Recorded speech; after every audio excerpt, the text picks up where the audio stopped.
Welcome to the Rotten Tomatoes Lab Critics Edition. This is the first installment in a new series of panels, virtual and in person, as well as features and workshops that will focus on engaging conversations and advice for aspiring critics.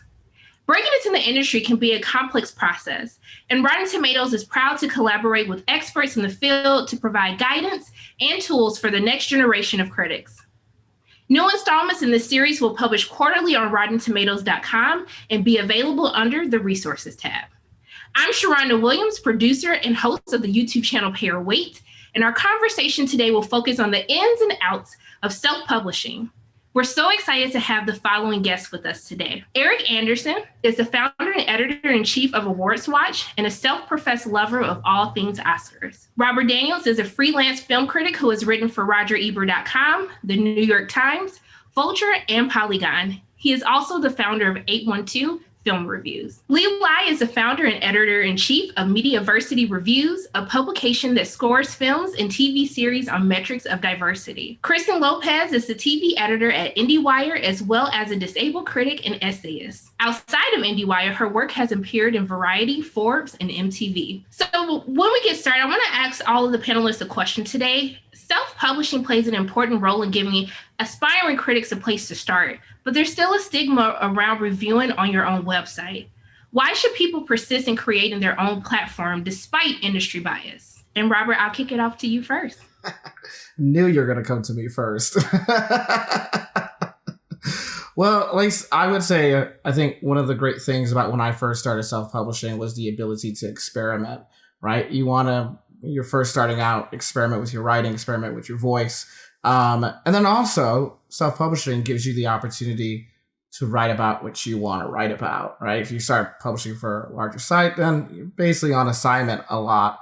But if you're into short films, if you're into more international cinema, whatever it may be, it's a lot easier to try to publish it on your own and then go to a site, a bigger publication that might not have the resources or the want to cover it.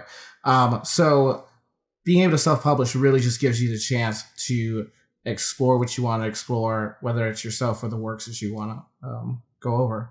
Thank you. And how about you, Eric?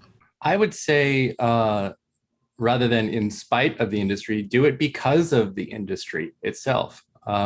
If you're not seeing the type of people that you want to see doing reviews and doing coverage, you're that person then.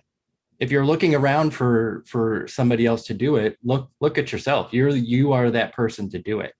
And I think that can kickstart not only your own career, but absolutely inspire people around you, because it isn't easy to be a first person, to do something if you don't see the type of representation that you want to see, and you are that person. It's really hard to make that big first step, because you might not get seen enough, or you might be worried about criticism coming to you. But if you want it, then you are that person, and you'll inspire other people without question. Elite? Yeah, definitely adding to both what Robert and Eric just said. It's definitely a great opportunity to explore and experiment, and it's absolutely perfect for finding gaps that already exist in criticism, and then filling those in yourself.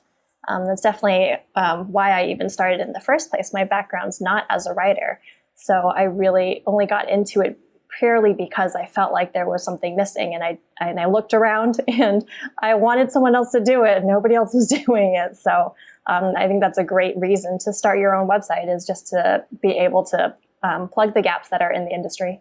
And Kristen? Yeah, for me, it's a bit of a different scenario. When I was self-publishing, it was more as an outlet for what little relaxation I think us as writers can find.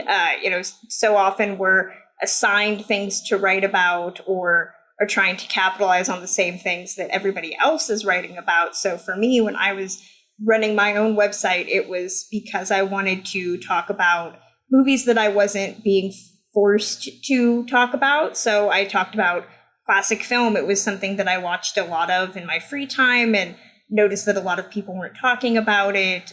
So for me, it was kind of a way of getting out of the critic mindset and just having a fun outlet to do what I wanted.